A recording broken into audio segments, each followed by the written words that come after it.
Welcome to Wellntel's new Alert Status page. Alerting is a native function of the Wellntel sensor that can send out automatic notifications to sponsors and well owners for low battery voltage, loss of connectivity, unusual pump activity, and more.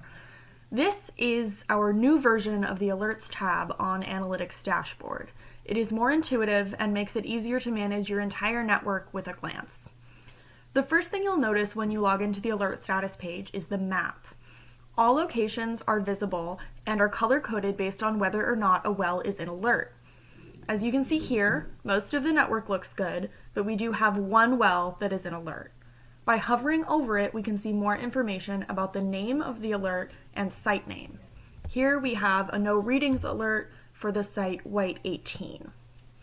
For a more comprehensive view of your sites, you can scroll down to all alerts, whether they are active or not.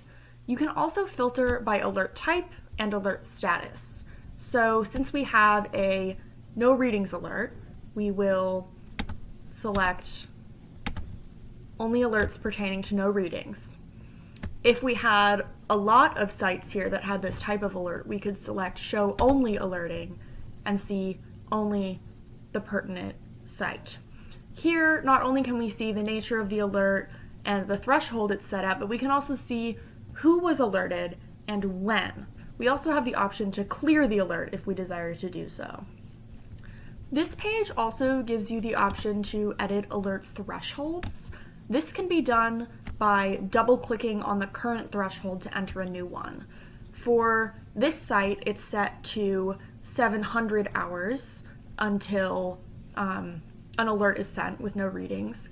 We can double click on that and change it to be 720 hours like the other sites. To save this change, we click on Save Edits. A warning will pop up asking you if you want to make these changes, and if you click OK, then that change is committed. One more thing that you can do to keep your network informed is to download the alert data. The download button up here will download a CSV to your computer, and it will only include the alerts listed below, meaning that the filtering is preserved. If you have any questions or suggestions about the alert status page, you can click on the report feedback button in this corner. Here, you can enter some basic information about yourself and your issue or idea, and we would be happy to hear your feedback and get back to you.